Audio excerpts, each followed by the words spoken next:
สบายดีหมดทุกคนเด้อเราเจออ้ายเพิ่นอยู่ห้องพักว่าทุกคนเลยนี่แหละมาจากอเมริกาเล่าเรื่องไปแล้วล่ะคนโด่งดังคันชื่อว่าเป็นเรื่องเป็นราวโซเชียลเขาแล้วเป็นกระแสโด่งดังหลายไปใส่เขาก็ถามแล้วว่าเป็นเรื่องเป็นราวมาอเมริกานี่มาซ่องหาลูกหาเมียหวังอยากมีครอบตามหาคนฮักอยากมีครอบมีครัวก็เลยมาแบบนี้แหละบังเอิญมาก็มาพ่อน้องผู้มิตานี่ก่อนพอดีเลยมีเรื่องกันน้อยนึงก็เลยโบไปเวเล้าว่าจิตลงมาแต่งแล้วเรียบร้อยว่ากันแล้วเลยกลายไปทางอื่นกลายไปทางเงินแล้วก็กลายไปกลายมาก็เลยพ่อไปหลายคนอยู่ว่าสรุปไปโลดมาพ่อน้องสมหวังนี้แล้วบังเอิญว่าที่เอากันก็เลยบังเอิญไวโพดมือเดียวมือเดียวเลยมือเดียวก็เลยแต่งงานโหลดเอาสินสอดให้โหลดเรื่องสินสอดเรื่องนั้นมันธรรมดาคอยว่าไว้แล้วไผกะยาคอยต้องเอา50 ล้านคำ2 บาทงัว2 โตอ๋ออันนี้คืออ้ายเสนอเสนอให้ไผเบิดทุกคนถึงอ้ายสิคบกับไผเจ้ากับไผก็ต้องเสนอตัวนี้เว้าโลดสิเอาอ้ายบ่ขอยสิรับเลี้ยงขอยมีเงินอยู่เงินรีไทร์ขอยประมาณ $2,000 เดือนนึงสิได้อยู่40 ล้านโดยแต่ละเดือนบ่พอแต่ละเดือนขอเชื่อให้เมียผู้ใดก็ยาออกการโลดเขาบอกแล้วขอเชื่อให้10 ล้านเลี้ยงเองแหละบ่ได้ให้บ่ให้อย่างนะบ่ให้เฮ็ดเวียกเลยเนาะให้อยู่สบายเลยโลดโอ้40 ล้านหลายได้เนาะอยู่บ้านเฮาเนาะโอ้หลายเติบแล้วแม่นแล้วได้เดือนละ40 ล้านอยู่บ้านเฮานะ10 ล้านก็กินบ่เบิดถึงผู้สาวถามตัวอย่างว่ามาพ่อนี่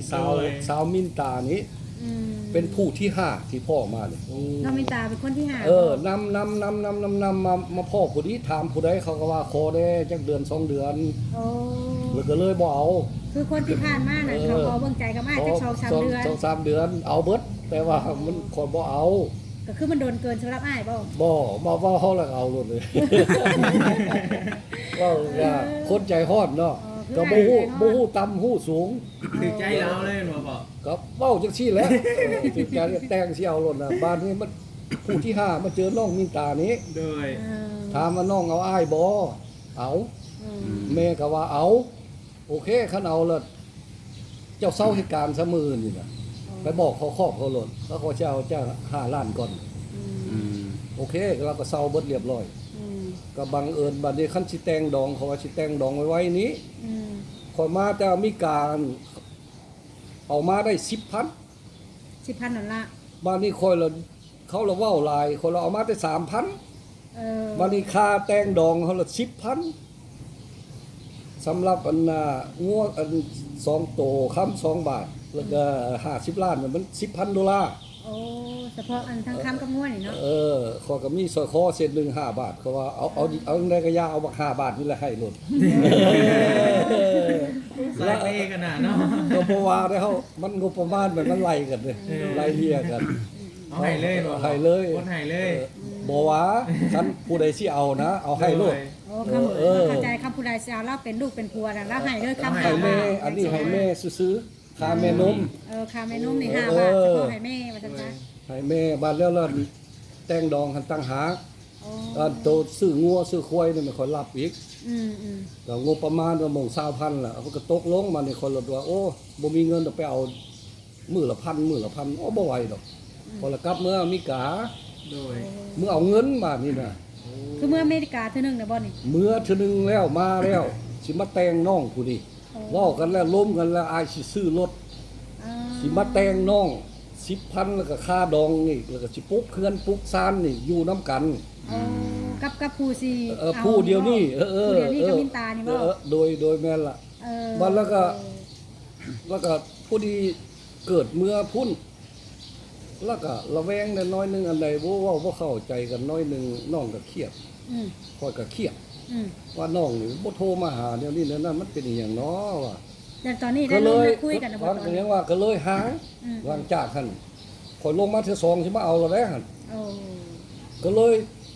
ห้วยเว้าบ่เข้ากันเนาะขอกระถามว่าน้องเฮ็ดจังได๋สิบ่เอาบ่เราบ่เอาก็ได้ขอก็เลยไปซอกเอาผู้ไม้ซอกผู้ไม้อันว่าสิเอาก็ ผู้นั้นก็วางไว้หั่นเว้าตัดไปโลดแล้วก็มาพ่อน้องสมหวังนี้ อืม พ่อน้องสมหวังนี่ก็เขาบ่เว้าไปหลายดอกมีแต่ว่าเราเจ้าเป็นคนงามเนาะคอยเห็นเจ้าเป็น YouTube เจ้าคือเป็นอย่างนี้ขอยอยากได้เจ้าได้เดี๋ยวนี้ เราว่าเอาก็เอายุงสัตว์ อืม มาแล้วก็มือหน้ามือในมาแล้วก็มาหาพ่อหาแม่แล้วก็เลยเอาสินสอดวางลงในบ้านมาเว้ากันเลยมือหน้ามาก็สู้ขวัญเลย อืม แล้วก็เลยอยู่น้ำกันได้คือตามเรื่องนั่นแหละ19 มื้อ19 มื้อ พ่อกันด้นบ่พ่อมือเดียวเลยเอา มื เล อย เดียวแต่ว่าเคยเห็นเราแล้ว โอ้เคยเห็นเรา แล้ มาว ก่อนแล้ว แล้วแม่เราก็เป็น YouTube แม่เราก็เป็น YouTube นำเข้าไปตลอดทอดทางก็ละพ่อผู้ใดก็พาไปบัดจนมาพ่อน้องสมหวังนี่ละแต่ว่าบ่เว้าหรอกเว้าแต่ว่าเรามาผู้ที่บังเอิญพ่อเขาก็ถามเอากันเนาะเอาก็เอา อืม แล้วก็เลยมื้อหน้ามาก็เลยไปถามเราว่าเอาว่าซั่นขอว่าสิเอาผู้หนึงเราว่าขอห้องอยากได้อ้ายเปลี่ยนใจซะนะเพราะว่าเปลี่ยนบ่ได้เขาต้องเอาผู้นั้นก็เลยบังเอิญก็เว้ากับผู้นั้นก็ปิ้นความไปว่าขอเวลาเด้ให้น้องมีเวลาได้จักเดือน2 เดือนบ่ได้ขอว่า อืม ต้อง3 มื้อหรืออาทิตย์หนึงนี่ เพราะว่า จัดงานโลด เพราะว่าตั้งใจมา ตั้งใจสิมาเอา ตั้งใจมาสิ มันโดนแล้ว ลูกของเมีย มันโดนแล้วสิไปน่ะ อยากมีครอบครัวแล้วพ่อเนาะ แม่นตั้งใจเท่านั้นบ่แม่นมาหาเรื่องคันสิไปหาเรื่องผู้แซ่ผู้สาวมันบ่เอิดอยู่น้ำข้างถนนน่ะ ซื้อเอาเลยนะพ่อ บ่เอา วันนี้เขาแบบบ่ได้อยากได้แบบนั้น บ่ ได้แบบว่าเป็นครอบ คนมี เป็นค ค รั ร ว อบมี เนาะ ครัวข่อยนำ YouTube นี่ละมา โอ้ ข่อยอยู่อเมริกาบ่ฮู้จักไผ อ๋อ ข่อยเห็น YouTube ของสาวอันน่ะบุญลาบบุญเปียงนี้ อืม คนละ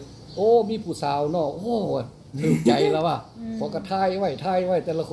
นเรียนมา อืม ลงมาแล้วก็มาถามผู้นี้อยู่ไส คำว่าสมหวังกับผู้นี้ก็สิได้ไปหาผู้นี้นะเนาะแม่นบ่ แม่น เพราะว่า แม่น เขา อันนี้ ก็ โต ตั้งใจอยากมาเอาลูกกับเมียอยู่แล้ว มีเป้า เนาะ หมายไว้แล้วนะ บ่แต่ว่าหลักที่เอาผู้นี้ล่ะมันละบังเอิญมีซัมติงเฮ็ดให้ชีวิตข่อย อืม ต้องมาเจอ คัน แบบ สิ นี้ เว้าล่ะคนสวยบุญวาสนา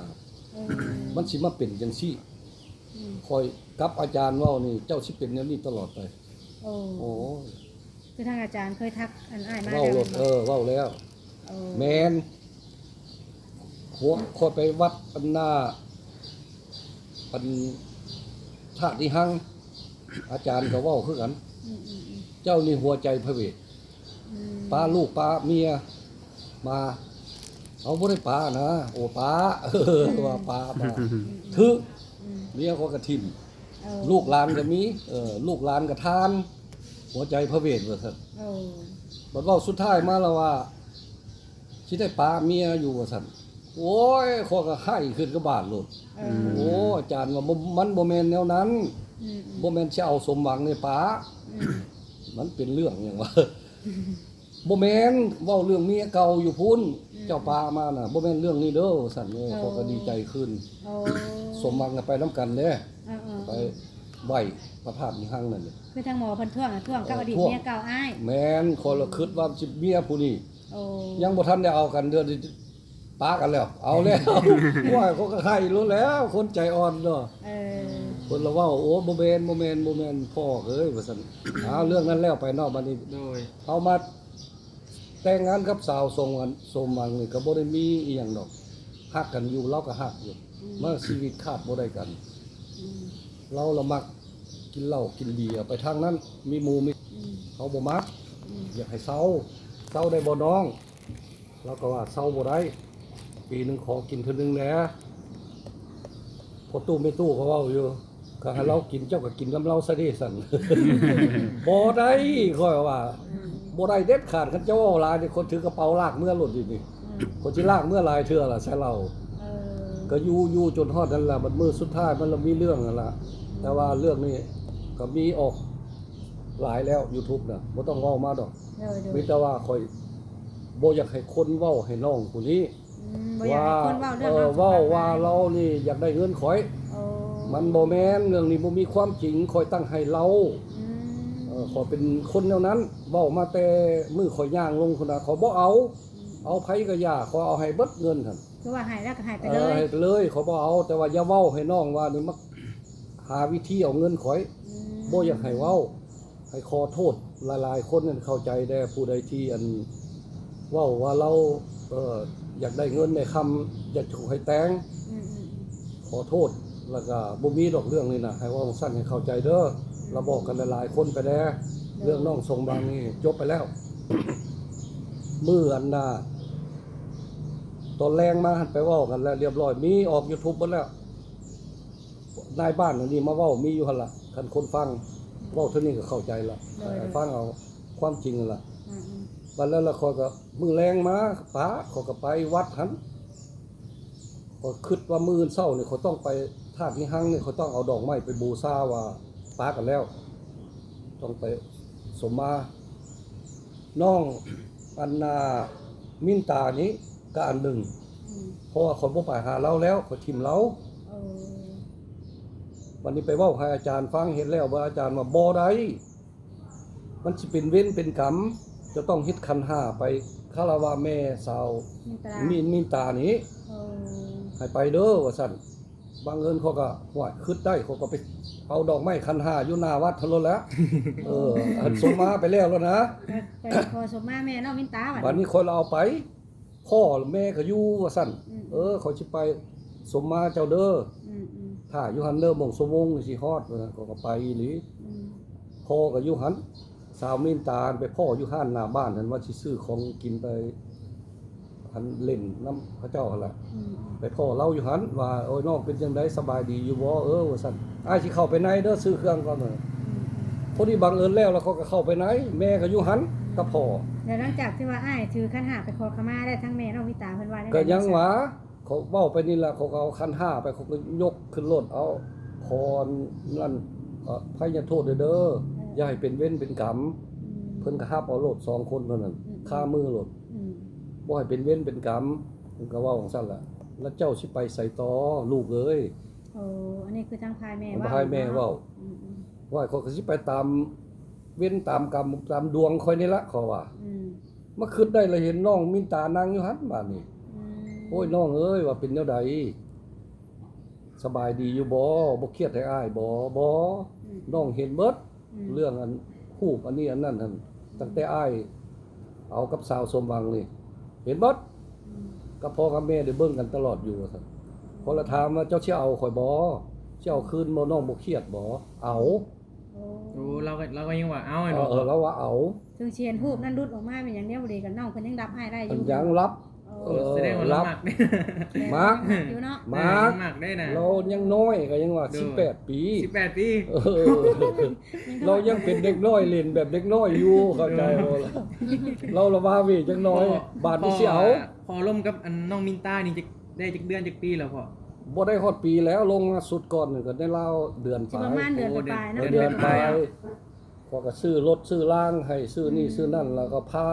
พาไปคุมมือมารับเอาอยู่โรงแรมนี่แต่ละมื้อแล้วก็ไปกินข้าวอยู่อันอยู่ภาคอยู่อันหนองผายหัน โอ้ คู่มือเรามาซ่อนเอา คือทุกมื้อนี่บ่ บ่ ผ่านมา ได้ผ่านมาหั่นบาดแล้วก็จังซั่นแหละไปพ่อกันกินกันอยู่นํกันแล้วค่อยว่าเรานี่ฮักข่อยฮัก เพราะว่า ต่างฝ่ายต่างฮักกัน ก็คือตอนนั้นน่ะว่ามั่นใจแล้วแม่นบ่ มั่นใจคอยละมีเรื่องลงมาว่าสิเอาคักๆแล้ว อ๋อคืออ้ายตั้งใจลงมาอเมริกาครั้งแรกคิดว่าลงมาหาน้อง มา มินต หา นี่ ผู้นี้แหละ เออ มันละในมือทิศอันนั้นหั่นละเว้าบ่เข้ากันละ มันเป็นอันบ่เข้าใจ คนละให้ เปลี่ยน ต่างฝ่าย ใจ ต่างผิดน้องบ่ขอ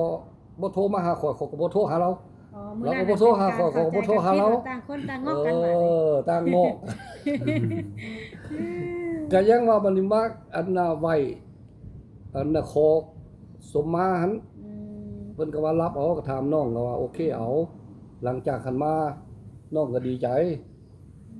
เพราะว่าเราได้แล้วเด้ได้จากกันน้อมทรงหวังละความหมาย ป่ามาแล้วเราเอา โอ้ เข้าใจเวลาเรื่องมันเป็นอย่างนั้น เข้าใจ แม่เขาก็ดีใจ อ๋อคือทั้งแม่น้องเพิ่นดีใจบ่ที่ว่าอ้ายก ดี ลับไป ใจ หา ที่สุด ดีใจดี เห็น สุด จะได้บ่ดีใจจังได๋คันเว้าเราเว้าหลายก็เว้าบ่ได้เขาก็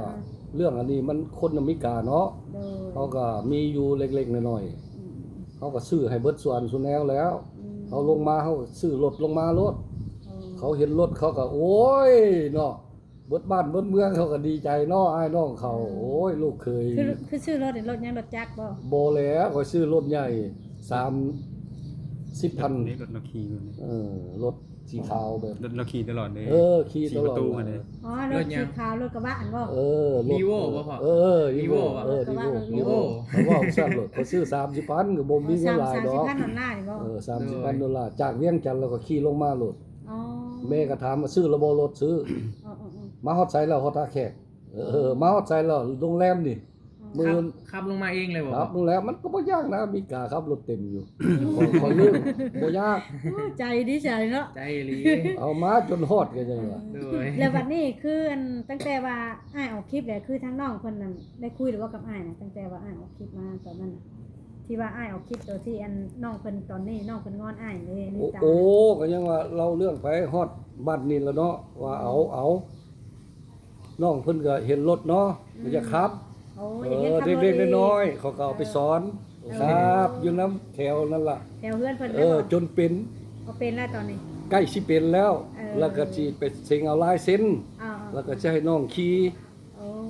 เพิ่นก็ดีใจแล้วเนาะแล้วเขาบ้านเมืองเขาเนาะว่าก็เว้าบ่ได้เฮาก็มาแปลกประหลาดเด้อคันสิเว้าคนเฮานี่อย่าสู้เว้าให้คนอเมริกา โดย เขาตั้งใจลงมานี่ เขาเป็นคนดี โดย แต่ว่าสิถึกตัวก็ให้เบิ่งแด อืม อย่าซั่วใจง่ายหลายคือข่อยนี่ใจง่ายโพดมื้อเดียวเราเอาพิษ โอ้ ให้เบิ่งไปดนๆจังน้อยแดแม่นความข่อยเคยถึกแล้ว เออ แล้วผู้สาวก็เว้าอยู่ขอโอกาสได้เดือนหนึง2 เดือนก็นั่งคิดแดข่อยเลยใจฮ้อนมิตรว่าเอาโลด แต่ว่าอ้ายใจฮ้อน เลยก็เลยมีเรื่องสาวนี้ ก็เลยเป็นแบบว่าเฮา เออ คิดผิดช้าบัดนี้ คิด เนาะ ผิดก็อย่ามันก็ เออ ถือว่านั่นไปบ่เอาบ่เว้ากัน ความผิดของข่อยเองข่อยรับ ขอโทษ บ่ได้โทษคน ข อื่ อน โทษ เนาะ ขอโทษตัวเอง ยอมผิดแล้วก็จึงคอยมาหาน้องมินตานี้บาดนี้น่ะรับเอาเขาก็พาขี่รถขี่ล่างนั่นล่ะ เออ บังเอิญเลิศคอยรถมาแต่มีการคอยเมื่อเอาเงินอีก เออคือเมื่อเอาเงินบ่ที่ว่าเมื่ออเมริกา เมื่อ สอง อเม สา ริกาเมื่อเอาเงินอีก เจ้าใจแท้ เอา ยอดเลย ขี่ยนต์เบิ่งคอยขี่รถแท็กซี่อยู่นี่ไปลงสวรรค์ เออ ขี่ยนต์อยู่สวรรค์นั่นไปเวียงจันทน์ อืม นอนอยู่หันคืนหนึ่งมื้อเช้ามาก็ขี่ฮอดอเมริกา โอ้ 3 มื้อ 3 มื้อฮอดอเมริ 4 กา มื้อตามเบิ่งฮอดอเมริกาคอยอยู่3 มื้อเท่านั้นคอยไปไล่เงินไล่คำเลยนี่นั่นเรียบร้อย3 มื้อ คือเมื่ออเมริกาฮอด3 มื้อเนี่ยคิดว่าเงินตัวนั้นตัวนี้เนี่ยเอามาเลยบัด มาเลยลงมาอีกจนมาฮอดพี่บ้านแล้วก็ตั้งใจสิมาแต่งงานกับน้องนี้ โอ้ มาได้ละบังเอิญคอยละมีผู้หนึงอยู่นี้อยู่ในนี่อยู่นี้ออก YouTube ขอทายแด้ว่าซั่นเขาก็มาฮอดมื้อนั่นล่ะ เอามาฮอด แต่ว่าสำหรับข่อยนี่น้องเอ้ยน้องมินตาเอ้ยคิดเอาเด้ออันบ่แม่นความผิดดอกข่อยอยากให้ออก อยากให้เขาทายว่าข่อยกับเจ้านี่เอากันบ่ต้องย่านไผสิเว้าความบ่ดีก็อย่า ถ้าใจเฮามากัน พาใจ เนาะ เฮามักกัน เจ้าบ่ต้องฟังเขาเดี๋ยวนี้ มีแต่หาสองคนเข้าใจกันนะพ่อ เข้าใจบ่ต้องไปฟังคือเจ้าเว้าหั่นมัน บ่ต้องไป ถูก ฟังความคนอื่นเนาะ บ่ต้องเขาสิว่าเจ้าอันมาตัวบ่อันนี้อันนั้นก็อย่า ได้แต่เขาสิคิดเนาะ แล้วแต่เขาสิคิด บ่ แต่ว่าอ้ายก็ออก YouTube มานี้มาออกครั้งนี้หั่น2-3ช่องนี่สิเว้าให้น้องฟัง เออ น้องยังบ่เข้าใจอยู่อ้ายจังค่อยออกนี่ถึงน้องสิบ่มักน้องก็ต้องเข้าใจ อืม อยากให้น้องหันฮู้ว่าเฮาสิเอากัน อืม คันติดป้ายได้อ้ายสิติดป้ายเลาะเมืองนี่ ขึ้นป้ายแล้วบ่ ขึ้นป้ายเลยมาน้องสมหวังแห้งถึกเสน่ห์เราแห้งเดี๋ยวนี้อยู่บ่ได้สิเอาเป็นจังว่าใจอ้ายเป็นจังนั้น อันสิขึ้นป้ายตกลงสิขึ้นกับสมบังน่ะขึ้นกับน้องมินตา บ่มินตาตัวนั้นแล้วไปแล้วบ่ตัว ได้ นั้น ว่า แล้ว ผิด ไป ก็ แล้ ดี ว ว่าขึ้นป้ายกับสมบังนะ โอ้ยตัวนั้นแล้วไปแล้วอย่าเว้าให้เราอันนี้เขาเกี่ยวมาตัวนั้นแล้วไปแล้วอันนี้มาน้องมินตาเขาตัดมาเลยเด้มาหาน้องมินตา2รถ2ล้านดีใจเบิด โดย คันบ้านเมืองอ้ายน้องเขาก็โอ้ยได้ผัวมิกาเนาะคันสิเว้าแล้วเว้าบาปเพิ่นก็เขาก็ทุกข์ก็ยากเนาะเขาก็มา อัน แท็ นี้ ก น่ะ ซี่ คืออ้ายเอามาคิดนี่อยากให้ทั้งน้องมินตาน่ะเข้าใจอ้าย เอ เนาะ อ ว่าอ้ายน่ะฮักแท้ ฮักจริงวาง ยิง แต่ แจ้งวางแต่ง แม่บ่อยากให้น้องมินตาละน้อยใจ เออ เนาะก็ แม่ คือน แม่น อยากให้ แม่น น้องมินตาเข้าใจว่าอ้ายมาหาครอบหาครัวหรือว่าหาลูกหาเมียเนาะเออ โทษเด้อน้องเลยฮักเจ้าแท้ๆโอ้ย โอ้ยเนาะ ตายแล้วถึงสนีแล้วเดี๋ยวนี้อยู่ คือนี่เนาะ อย่าให้อ้ายเด้อเจ้าเข้าใจผิดเดี๋ยวนี้นะคอยจะคอยเอา อยากให้น้องมินตาเข้าใจเนาะ อยากให้เข้าใจจะขอ YouTube มา3-4ช่องน้องสิเว้าจังได๋อ้ายก็อ้ายบ่ยอมสิเอาตัวนี้ออก อืม ให้เป็นความจริงว่าเฮาฮักกันแท้ อยากให้ทั้งโลกรับรู้ว่า เฮาสิเอากัน สิ แท้ เอากันสิเป็นผัวเป็นเมียเนาะ แล้วอันเรื่องอันเขาเว้าหันยามันถิ่มไปบ่เอา บ่ต้องเก็บมาใส่ใจ บ่ต้ แม่ อง นบ่ เก็บมาใส่ใจถึงน้องสิมีสู้มีแฟนมา5คนอ้ายก็บ่เว้า โอ้ก็ถือว่า ถือว่าโมฆะเอากัน เพราะว่าอดีตก็เป็นเรื่องอดีตเนาะ น้องเนาะเอานะโอ้ย เสียระดับมาอยู่ตัวนี้ อย่า เนาะ สู้เครียดให้อ้ายเด้อขอโทษน้องหลายๆว่าแต่เว้าไปนี่แล้วบาดนี้ก็เป็นเรื่องไปจักซี่ก็เลยเอา YouTube นี่มาแก้โตแล้วให้น้องเข้าใจ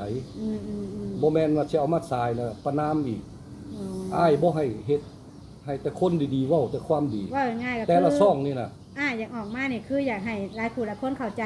สิ่งที่เฮาเฮ็ดอยู่ แม่น เนาะ แม่นแม่น บ่อยากให้คอมเมนต์สิ่งที่แนวบ่ดี แม่น อยากให้ว่าแต่แนวสิ่ง สิ่ ดีๆเนาะ งที่ดีคันผู้ที่เว้าบ่ดีคัน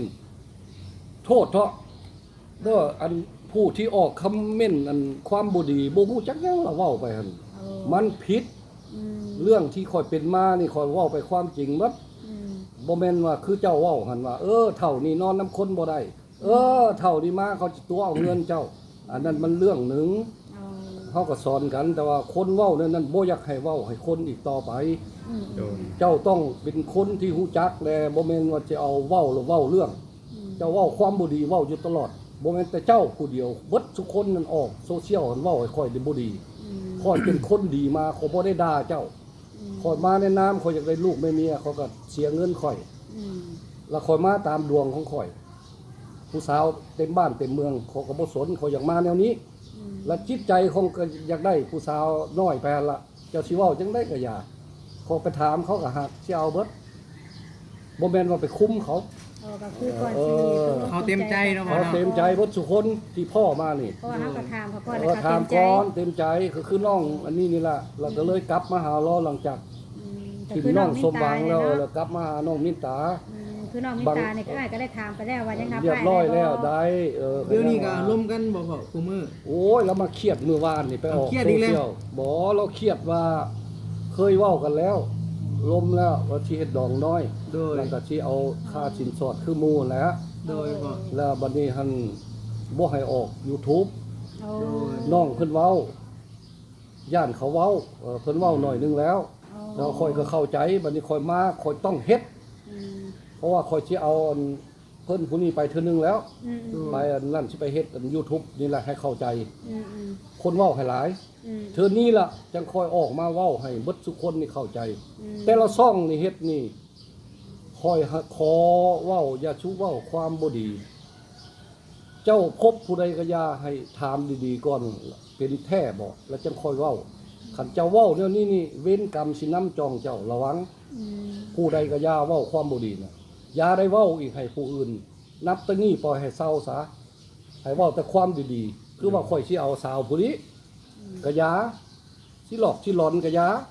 เรามักชีวิตเรา แล้วค่อยก็มา เงินคำเราแล้วก็มักกันนั่นแหละสิเอากันเดี๋ยวนี้น่ะแล้วน้องเสียใจเดี๋ยวนี้ว่าคนเว้าให้แม่นตัวนี้น่ะว่าน้องเอาสมหวังนี่24ปีเป็นเขาว่าตัวแนวนี้นั่นแต่ว่าน้องสมหวังบ่ได้ตัวเอาให้เราวันนี้มาถึงน้องผู้นี้คนอาจสิเว้าให้เราเดี๋ยวนี้ตามที่น้องคิดกันว่า เขาต้องเว้าเจ้าแห่ง18นี่แห่งสิตัวเก่งแล้วบ่อยากให้น้องเสียใจแบบนี้ เขาเว้าหยังก็อย่าเฮาสิเอากันแล้ว ตัวนี้เนาะ ให้น้องเศร้าคิดซะจังคอยเอาซ่องนี่มา3-4ซ่องนี่คันแม่นเกิดเป็นหยังขึ้นมาอีหลีคันน้องเกิดหยังสมองแนวใดก็อย่าคันว่าสิปายาห่างง่ายได้ก็ยอมสิหลีกทางไปแต่ว่าเป็นไปบ่ได้ดอกขอยเบิ่งเจ้านี่ขอยเจ้าทิ่มขอยบ่ได้แล้ว โอ้ก็คือตอนนี้มั่นใจ แม่ แล้ว มั่นใจเราก็มั่นใจ มันบังเอิญมาออก YouTube นี้พิษกันเดี๋ยวนี้ขอยยังบ่ทันได้ไปหาเรา แล้ววันนี้อ้ายสิเลิกกันนี่แล้วอ้ายสิไปเฮือนลาวบัด สิขอหรือสิไปสิโทรหา แล้วสิ เพราะว่าเราเครียดอยู่ ขอโทษคนยังลาวบัด ก็ธรรมดาแล้วยอมโอ้ยนอนๆนี่ ไปง้อ ก็สงสัยอ้ายเด้สงสารเด็กคนมาแต่ไกลเนาะก็สิชิมจ้าแม่น อ้ายเพิ่นยอมออกคลิป ยอมเบิด ออกสัมภาษณ์ เออ ต่อ ใช่ คลิป เฮ็ด ต่อ หยั ทาง ง ก็ โซ เฮ็ด เชียลเนาะว่าจริงใจกับน้อง หมั มิ ก น แห้ ตาง เนาะพ่อเนาะ มักแฮง มันได้เว้ามาแล้วเด้ โดย พอเป็นคนเท่านั้นขอคน เขา ขอ ตั้ง คน ใจ ศีล มา ธรรมนะมาพ่อเด้ ยายอันว่าแรกก็คือสมมุติว่าอ้ายเอาไปแล้วอ้ายก็บ่ได้คิดแบบยันเป็นคือเก่า บ่เกี่ยวเรื่องนั้น มีแต่ว่า เอา จริ แต่ ง สิ ใจ เป็น ไป ไป เล โล ย ดจริงใจเอา ไป นํ ตาม กัน เวร คิด ตามกรรม ว่า ซะเนาะ นั่นล่ะ เออ น้องสิเฮ็ดหยังใช่อ้ายก็ยอม 5 ปีนับหลังมาไล่อ้ายนี่ก็ไล่โลดบ่ฮอด5ดอก3 ปีก็ไล่โลดเว้าคอยท่าอยู่เลย เป็นที่ใดก็ย่าเนาะไปตาม เอา ตาม ชี กรร วิต ม นะ เนาะตามความจริงเนาะ เว้าความจริง เอาตามความ เขา จริง นั่นเนาะก็เราก็เข้าใจอยู่คอยว่า เดี๋ยวนี้ท่านน้องหั่นนะอ้ายได้ล้มกับน้องแล้ววางแล้วนะอ้ายเสียใจหลายจนห้องให้ล่ะ อืม ขอป้าเจ้าไป เราเข้าใจแล้วเรื่องนี้แต่ว่าคอยเล่ามาให้คนนี่ฮู้จัก ให้ทั้งหลายๆ ให้คน รู้จัก หลาย เนาะ ๆคนนี่ฮู้จักคอยมักเราแท้สิเอาแล้วคอยละเมื่อคอยกลับลงมาว่าสิมาแต่งแล้วเลยเว้ากันน้อยเดียวบ่เข้าใจคอยเลยเจิดไปทางอื่นมาเอาผู้อื่นละบังเอิญมีผีมีสางกันละพาคอยมาพ่อเราได้ ก็เดี๋ยวนี้ก็เลยล้มกันฮัก เออ ฮักแท้ๆน้องก็ฮักอ้ายอ้ายก็ฮักน้องไผเว้าหยังก็อย่า มีแต่ว่า ที่เรื่องอดีตมาเป็นนี่เป็นนั่นบ่ต้องเว้า มัน มา บ่เกี่ยวกัน บ่ เนาะ บ่เกี่ยว เพราะว่ามันเป็นเรื่องอดีต แม่ เนาะ นเรื่องอดีตบ่ต้องล้มมาคันสิเว้าแล้วค่อยก็มีเมียมาโยมมิกานี่เมียก็เครียดให้อยู่นี่เราเฮ็ดอันนั้นใส่อยู่ขอโทษเรา ขอโทษเจ้า อย่าให้คอย เคยมาด้วยความจริงใจบ่อย่าให้ เอา เนาะ คอยเว้ากับเมียผู้นี้นะมันปากันแล้ว เมียผู้เก่า เมีย เมียผู้เก่า เองว่าอย่าให้ได้ คอยรับเลี้ยงเราตลอดไปไสไปตลาดไปนี่ก็ไป แต่ว่าขอยบกจับมือขอยบ่นอนขอยไป เลิกคือเลิก เลิกคือเลิกใจค่อยนะ เออ วันนี้เราเครียดเว่าวังหนึงหันว่าคือว่าข่อย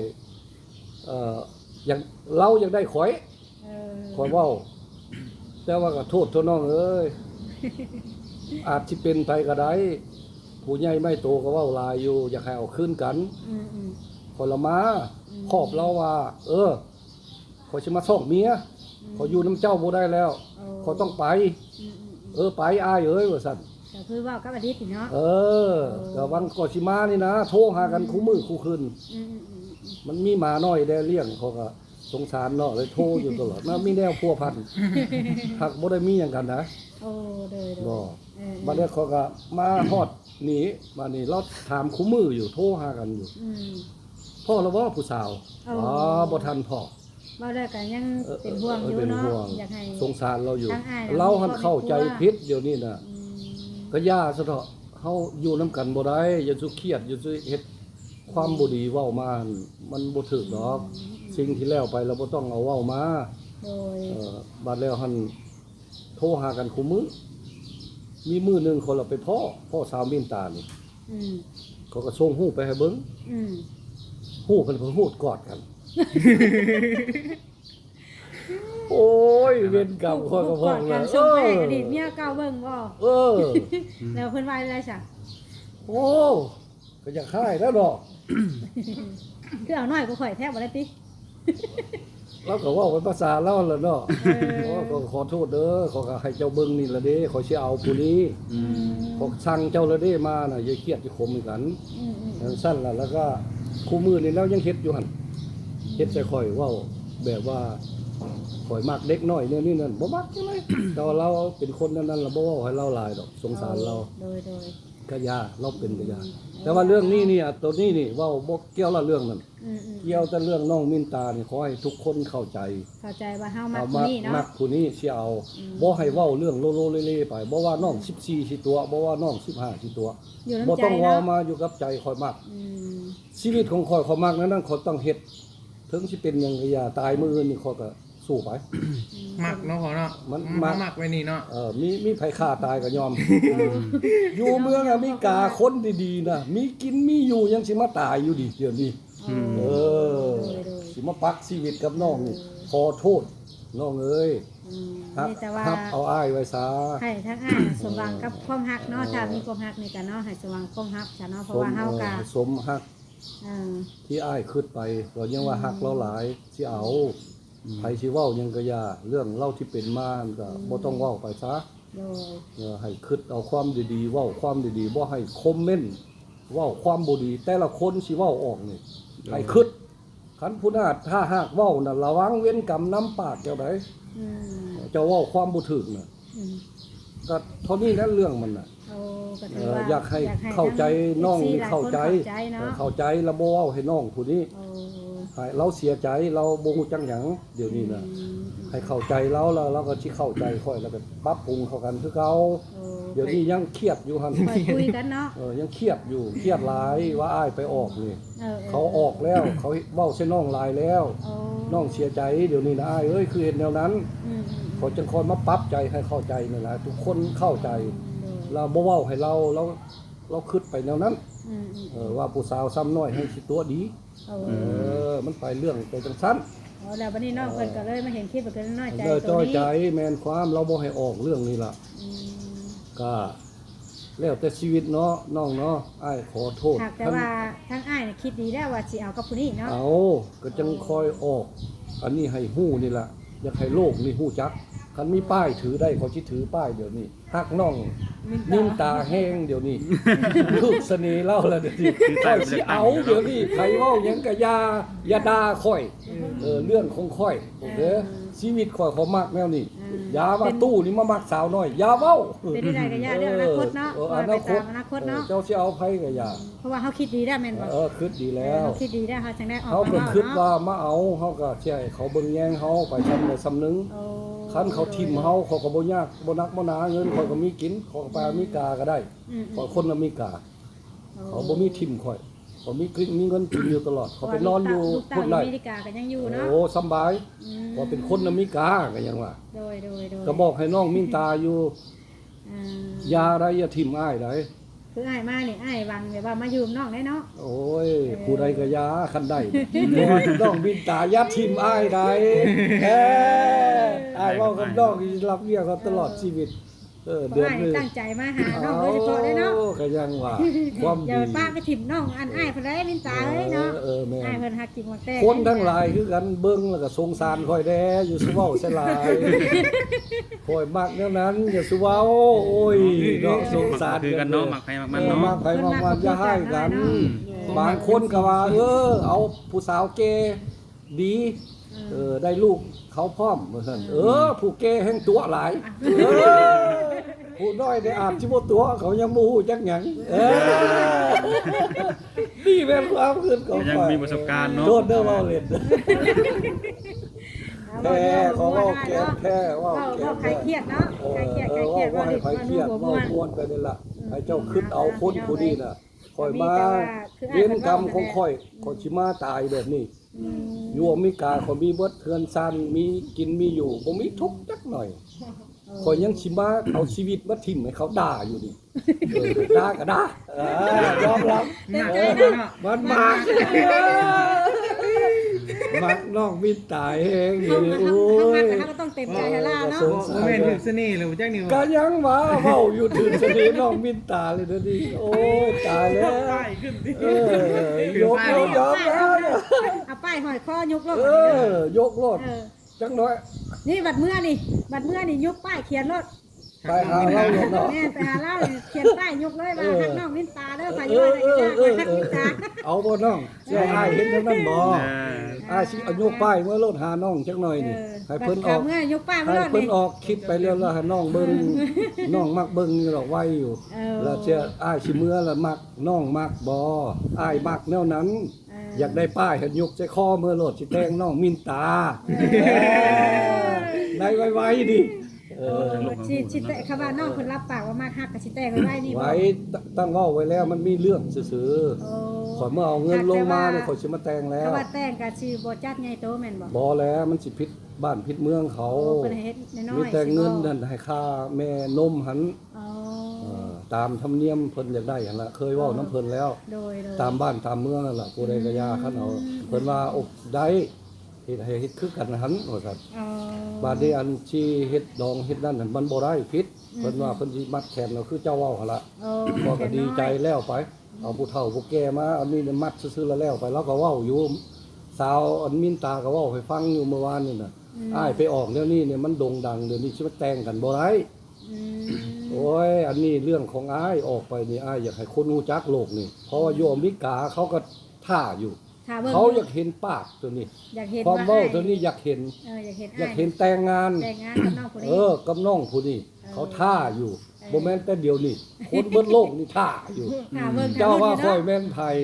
ารุ่นอยู่ คนโด่งดังที่สุด มาแห้งที่สุดในโซนนี้ แม่ใด มาแห้งที่สุดใน มา โซเชี แห้ ยล งที่สุดในโซเชียลนี่ น้องมินตาก็สงสารอ้ายเด้อนี่เอาซะเนาะ โดย เอา โอเค ซะ โอเค ขอโทษน้องเด้อก็สิขอลาเดี๋ยวนี้ใช่เพิ่นจังได๋เพิ่นไปออกแล้วอ้ายสิโทรหาน้องสิไปหาน้องแล้วก็ไปล้มกันกับพ่อกับแม่เด้อเสียนเท่าใด โดย แล้ว หลัง ก็ จาก ให้ จบ เข้า คลิป ใจ นี้เนาะ หลังจากนี้ จบ คัน คลิป ถ้าหาก นี้ เป็นไปได้เฮากับตามลำเดินไปตาม ตาม เรื่อง มา นั้น คุยกันเนาะ แม่นคันเป็นไปบ่ได้ก็ชีวิตเฮาอาจสิเป็นจังซี่ละน้องเอ้ยอ้ายก็สิหัวติ้งบองต่ำไปเลยแถวนี้ อย่าทิ่มอ้ายได้อย่าทิ่มอ้ายเด็ดขาด โอ้โดย จับไว้ให้ดีๆโลดน้องไก่ตัวนี้ดิ ผมจับได้เลยจับได้บ่ จับเดี๋ยวนี้อย่าทิ่ม จะปล่อยเด็ดขาดเนาะอันนั้นจะไม่ได้ดี ภาษาโอเคซะเนาะมีแต่ว่า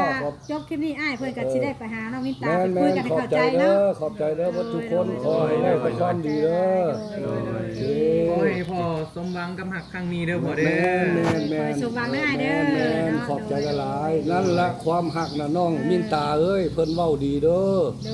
ย ผู้อื่นเว้าบ่ดีอย่าฟังเด้อขอลาเด้อน้องเด้อหักเจ้าสุดหัวใจเอ้ย